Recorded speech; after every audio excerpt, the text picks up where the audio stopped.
Negara harus mulai memberikan tawaran, disodorin, pilih mana? Pilih jabatan beresiko, pilih jabatan santai. Yang milih jabatan santai sebaiknya mengundurkan diri. Kenapa? Di pikirannya adalah tukin. Hampir nggak ada saya menemukan idealisme tentang cita-cita besar. Kang Deddy Mulyadi menyindir atau menyemprot para ASN atau PNS yang mana anggarannya cukup besar untuk membiayai atau untuk menggaji mereka sebesar senilai 1,6 triliun. Dan Kang Deddy Mulyadi berandai-andai jika para PNS atau ASN itu hidup di zaman kolonial dengan gaya kinerja mereka yang seperti sekarang, itu pasti mereka itu berpihak pada kolonial Belanda, para pengkhianat. Gitu. Artinya di sini Kang Deddy Mulyadi ingin meregenerasi para ASN, para PNS agar bekerja dengan baik karena anggaran untuk menggaji mereka 1,6 triliun dengan jumlah begitu besarnya itu mampu untuk kemudian membangun Jawa Barat, untuk membangun sekolah, jalanan, untuk pelayanan kesehatan dan sebagainya. Coba kita perhatikan, kita lihat bersama-sama bagaimana Kang Deddy Mulyadi di hadapan para ASN menyindir mereka ya. Silakan. Di pikirannya adalah tukin. Hampir nggak ada saya menemukan idealisme tentang cita-cita besar. Apalagi negara berkemakmuran, nggak ada. Sempit obrolan yang dibicarakan dalam diskusi di antara mereka. Nggak pernah ngomongin bangsa ke depan. Nggak pernah bagaimana menguasai. Tidak pernah. Yang diomongin adalah tukin. Iya. Negara harus mulai memberikan tawaran, disodorin, pilih mana? Pilih jabatan beresiko, pilih jabatan santai. Yang milih jabatan santai sebaiknya mengundurkan diri. Kenapa? Dia sudah kehilangan jiwa patriotik. Dulu orang berperang melawan kolonial. Saya yakin orang ini kalau hidup di zaman kolonial akan ikut dengan kolonial dibanding mengambil resiko berhadapan dengan kolonial. Berapa Provinsi Jawa Barat mengeluarkan biaya itu? 1,9 triliun dalam setiap tahun. Untuk memberikan apa? Memberikan uang pada orang yang tiap hari sun pipi kiri, sun pipi kanan dengan istrinya, duduk di kantor, santai, ngetik-ngetik, pulang lagi, santai, ngetik-ngetik, pulang lagi. Kalau yang 1,9 triliun ini bisa kami manfaatkan, selesailah problem pendidikan, selesailah problem kesehatan, selesailah problem infrastruktur. Bahkan 1,9 triliun ini kalau 10 tahun sudah 19 triliun. Dan ini sudah bisa menjadi investasi untuk anak cucu Jawa Barat ke depan. Saya yakin gak akan maju kalau polanya begitu. Nah, untuk itu sinergitas dengan jajaran penegakan hukum itu dimulai dari input. Inputnya di mana? Input anggaran itu harus mulai, saya selalu menyampaikan input anggaran harus didampingi oleh BPK. Ke depan bisa jadi input anggaran didampingi oleh APH, termasuk jajaran Kejaksaan Agung. Untuk apa? Melihat yang di-input ini kira-kira manfaat atau enggak.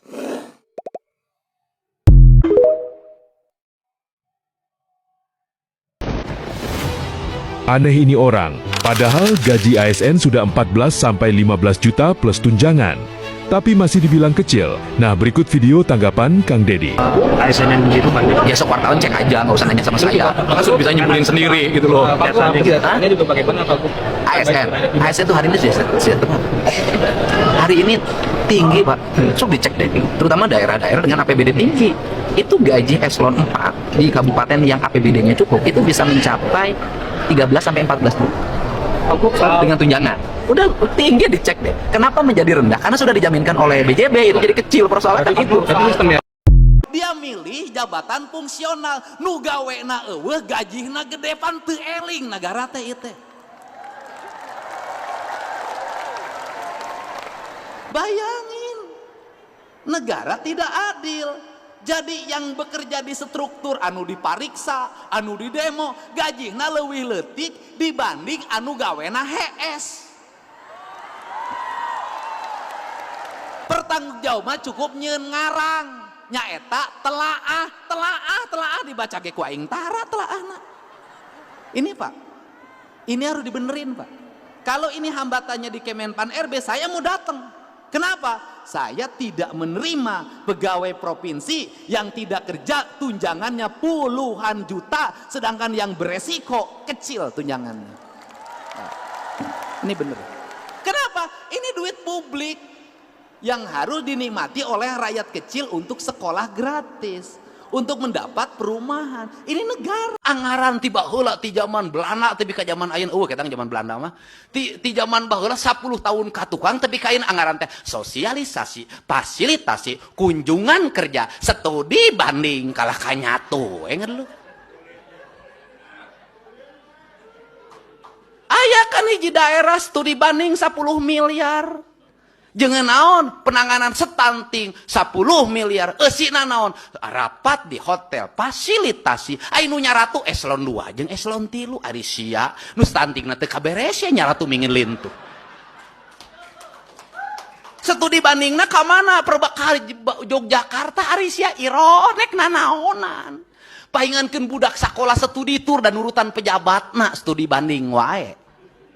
Kan kudu dibenerkan kontroversi dicarekan keun bae dicarekan ayeuna keun bae disisia keun bae digogoreng keun bae isuk jageto anak incu kula bakal ngalaman yang pernah aya pamimpin ngurus rakyatna bener. Birokrasi di kita di seluruh Indonesia, di Jawa Barat, di pikirannya apakah outcome dan benefit, outcome dan benefit? Tidak. Di pikirannya adalah tukin. Izin stitch ya video dari kompastv.com tentang kenapa sih PNS itu terlalu berorientasi pada tukin, bukan berorientasi pada kinerja.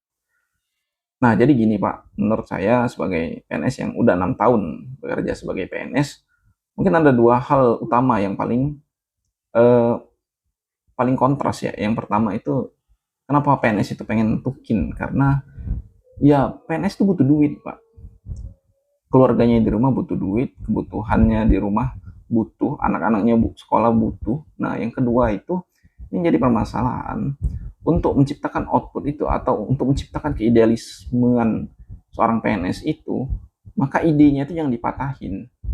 Nah, yang jadi permasalahan atau yang jadi problematika zaman sekarang, terkadang PNS itu banyak yang punya ide, tapi akhirnya karena terlalu bertentangan dengan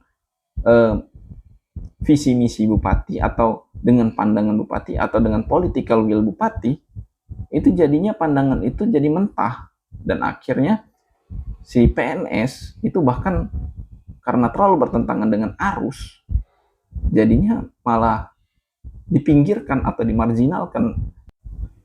Jadi hal ini berhubungan, jadi karena PNS itu takut akhirnya mengeluarkan idenya, ya sudah, daripada aku dipinggirkan enak, yang penting aku dapat tukin yang tinggi, mending aku mikirin keluargaku aja daripada mikirin daerah atau mikirin pemerintahan, toh akhirnya aku nanti dipinggirkan. Jadi sebenarnya pendapat Pak Deddy itu nggak salah, tapi yang jadi permasalahan berapa persen kepala daerah memiliki political will yang sepemikiran atau sepemahaman dengan yang diungkapkan oleh Pak Deddy Mulyadi. Gimana menurut lo? Tulis pendapat lo di kolom komentar, guys. Ini jadi ASN harus bersyukur banget. Kenapa? ASN itu produktif tidak produktif bekerja, gajinya sama. Bahkan di ASN tuh kadang saya itu merasa prihatin. Kenapa? Yang rajin kerja gajinya segitu, yang malas gajinya segitu. ASN tuh nggak kerja pun gajinya bisa 13 kali, bahkan 14 kali dengan istilah-istilah yang lain. Tunjangan kinerjanya sangat luar biasa, sangat tinggi menurut saya. Dan kemudian jam kerjanya ya begitu, masuk pagi, keluar sore, dan setiap hari tidak ada perubahan. Di ASN tuh nggak ada PHK, kecuali diberhentikan dengan alasan tertentu. Coba bayangkan dengan orang kerja di pabrik, ada yang shiftnya masuknya jam 11 malam, ada yang shiftnya masuknya subuh, digilir.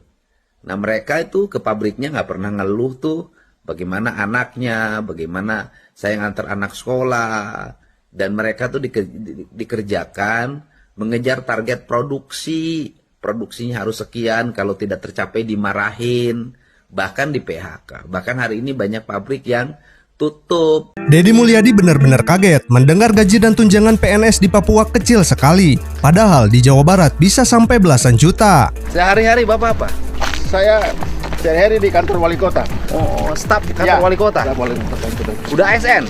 Sudah. ASN ini. Udah dapat tunjangan. Berapa tunjangan kinerja di kantor wali kota sini setiap bulan? 3 juta. Tunjangan kinerjanya 3 juta. Iya. Kita jangan sedih. Gaji pokok dengan tunjangan berapa? Bapak golongan berapa? Saya golongan 4B. 4B. Iya. Gaji pokok dan tunjangan Bapak dapat berapa? Gaji pokok saya 4 juta. 4 juta. Tunjangannya? Tunjangannya tambah jumlah jabatan, jadi tiap bulan saya terima kurang lebih hampir 6 juta. 6 juta tunjangannya. Jadi Bapak dapat 10 juta. 6 juta. 6 juta sudah banget tunjangannya, boy. Di sini kecil tunjangannya. Kecil, Pak. Kecil kita Ini tunjangan dia paling golongannya kecil. 4. Gaji pokoknya 4 juta. 4 juta. Tunjangannya cuma 2. Ingat ya, sekitar itu, Pak. Kakak jabatan apa, Kak? Saya sementara kabak ortal PT. Kepala bagian, Pak. Di kita kepala bagian berapa? Sampai 25 kabang 18. Kita tunjangan yang terkecil di Papua, di Kota Jayapura. Oh, di tempat kita berapa tunjangannya? 18 Kalau juta. bagi 18 sampai. 18 juta. Tunjangannya aja. Berarti dengan gaji sekitar dapat 22 juta.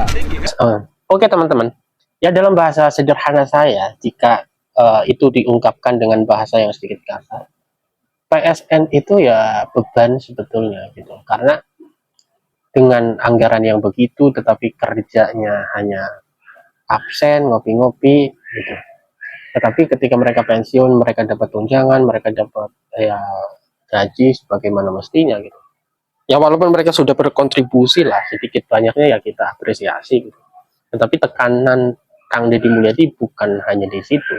Cuman Kang Deddy Mulyadi ingin membangun mentalitas para PSN, para ASN ya, para PNS, agar mereka tidak lagi punya budaya ongkang-ongkang, kerja santai, duduk ngopi ngobrol gitu ya, santai tapi nerima gaji lancar gitu.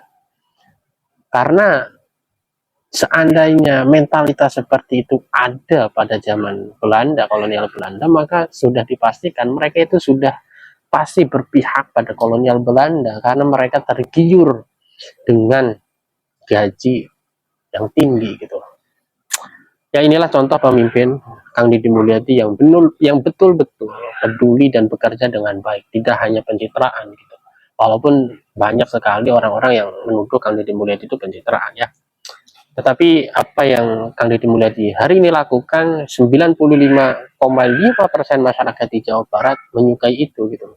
Tingkat kepuasannya sangat tinggi jika dibandingkan dengan gubernur-gubernur lain seperti gubernur Jawa Tengah, gubernur Jakarta, Pramono Anung, apalagi gubernur Kaltim gitu ya teman-teman. Ya mungkin itu saja. Hadanallahu wa iyyakum ajmain. Wassalamualaikum warahmatullahi wabarakatuh.